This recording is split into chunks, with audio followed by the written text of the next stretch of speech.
Salut la famille, j'espère que vous allez bien. Désolé s'il y a du bruit. Il y a un voisin qui est en train de faire des rénovations dans sa maison, donc ça cogne un peu de partout. Mais bon les amis, hier il a fallu encore que le Barça sauve l'honneur du football espagnol. Terminer dans le top 8, se qualifier parmi l'élite, parce qu'on peut dire le top 8 c'est l'élite. Le Real Madrid qui était troisième avant la dernière journée, mais qui a fini 9e, les gars. Quelle honte. Quelle honte. Alors que le Barça devait bagarrer pour rentrer dans le top 8. Lui, le Real Madrid n'avait qu'à faire un match nul. C'est tout ce que le Real Madrid avait besoin pour se qualifier, les amis, directement pour les 8e de finale. Voici 2 saisons d'affilée où le Real Madrid va jouer les barrages.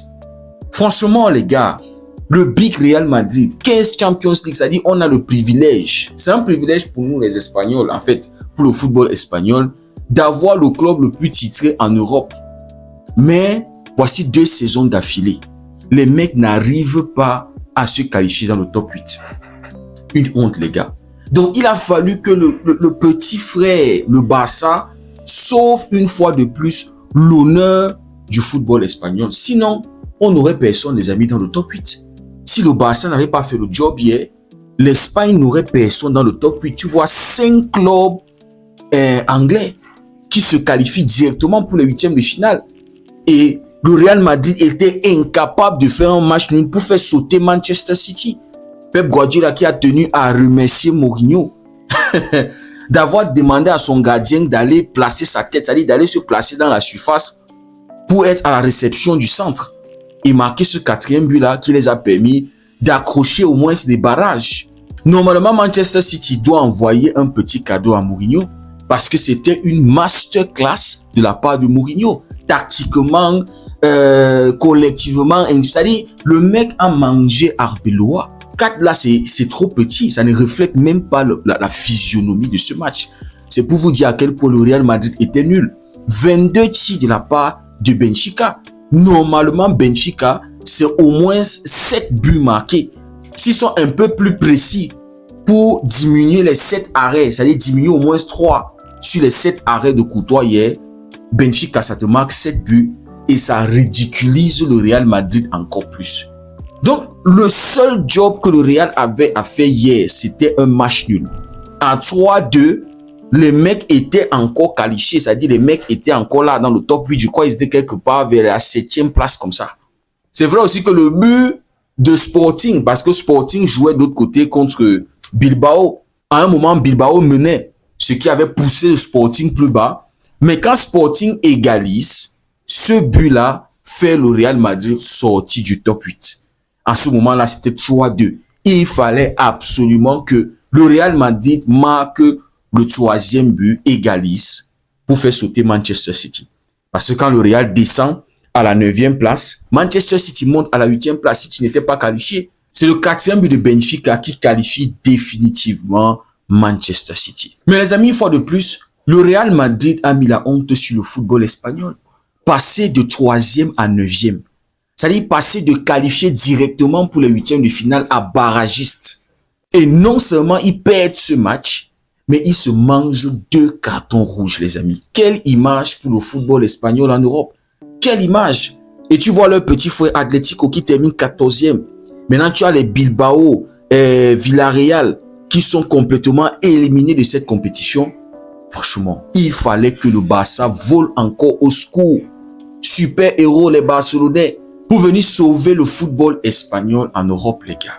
Les amis, voici 2 saisons de suite qu'on ne peut pas compter sur le Big Real Madrid en tant qu'Espagnol. C'est-à-dire pour mettre à l'honneur le football espagnol, on ne peut plus compter sur le Real Madrid.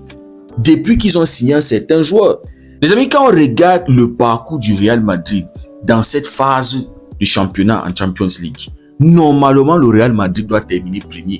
C'est-à-dire s'ils sont sérieux, quand tu vois les équipes qu'ils ont eu à affronter, Marseille, le Kairat, Juventus, Liverpool, Olympiakos, Man City, Monaco, Benfica. Maintenant, on a un Real Madrid qui avait perdu à domicile contre un Manchester City qui n'était même pas bon, les gars.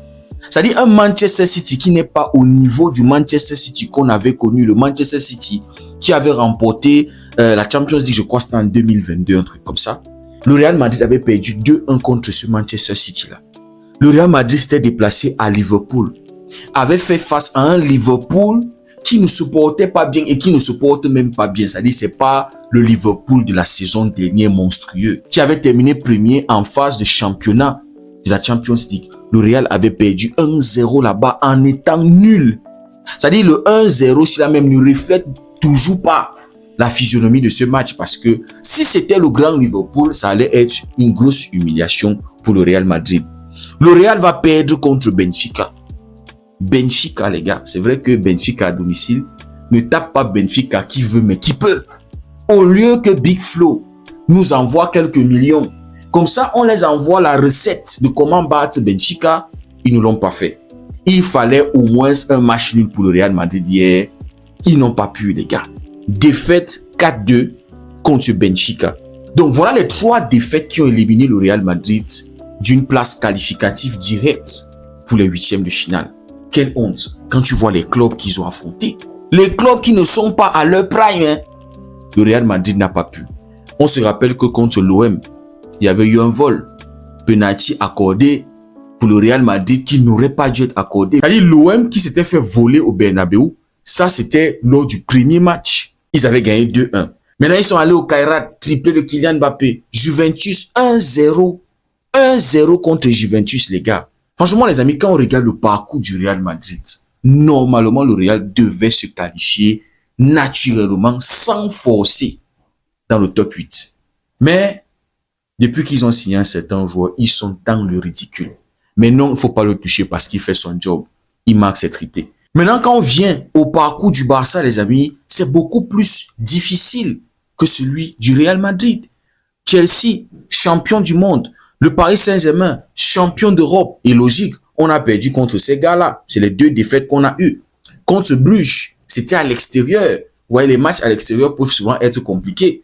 Même si je ne suis pas d'accord avec le fait que le Barça est allé là-bas, il n'a pas pu gagner ce match. C'est Bruges quand même. Faut être sérieux, les gars. Un Barça normal devait taper Bruges. C'est-à-dire, ce genre de match-là, moi, je veux le résultat. Je ne regarde pas trop le contenu parce que tu es à l'extérieur. Allez battre Newcastle à l'extérieur, les gars, pour notre premier match de Champions League. C'était à St. James Park, les gars. Avec des blessés, hein. C'est-à-dire, on avait des joueurs qui étaient absents pour ce match. Allez affronter Chelsea à Stamford Bridge. À ce moment-là, on n'était même pas en forme. On avait tellement de blessés, tellement d'absents. Rafi n'était pas là. Donc, on peut comprendre que le Barça perd ce match-là à Stamford Bridge. C'est vrai que les autres matchs n'ont pas été flamboyants. Voilà, les matchs contre Francfort 2-1, on était à domicile. 4-2 contre le Slavia Praha. Le contenu, j'ai pas kiffé. Contre Copenhague, il y a le Barça qui galère en premier mi-temps. C'est en deuxième mi-temps qu'on vient marquer 4 buts. Quand tu vois aussi le match contre Olympiakos, le Barça qui galérait, c'est le carton rouge pour Olympiakos qui avait permis au Barça de prendre réellement le contrôle de ce match et de marquer les 4 autres buts qui avaient suivi. Mais les amis, quand tu regardes le parcours du Barça, c'était beaucoup plus difficile. On avait le champion en titre d'Europe à affronter. On avait le champion du monde à affronter, les gars. Mais malgré le fait qu'on tombe contre ces champions-là, les gars, on a su se qualifier dans le top 8, terminer 5e. Et il n'y a aucune honte à tomber contre un champion. Ça, c'est clair, les gars. Donc, les amis, hier, le Barça a volé à la rescousse du football espagnol. De la Liga, les gars. Parce que ça allait être une grosse honte qu'aucun club de Liga ne se qualifie dans le top 8. Et les amis, ça dit beaucoup sur le niveau de compétition qu'on a en Liga. Le fait que les clubs en Liga sont incapables de réellement se renforcer, c'est-à-dire de fonctionner normalement sur le marché des transferts. C'est ça, les amis, qui affecte les clubs espagnols quand ils se retrouvent en Europe. On a 2 clubs qui sont éliminés et 2 clubs qui doivent se battre pour se qualifier pour les 8e de finale. Franchement, les gars. Mais bon, une fois de plus, le Barça a sauvé. Mais bon, les amis, la Liga devrait être reconnaissant. Le football espagnol devrait nous dire merci d'avoir sauvé l'honneur du football espagnol. Mais bon, on va souhaiter bonne chance à nos voisins. Atlético, possible barrage contre Bruges, Galatasaray.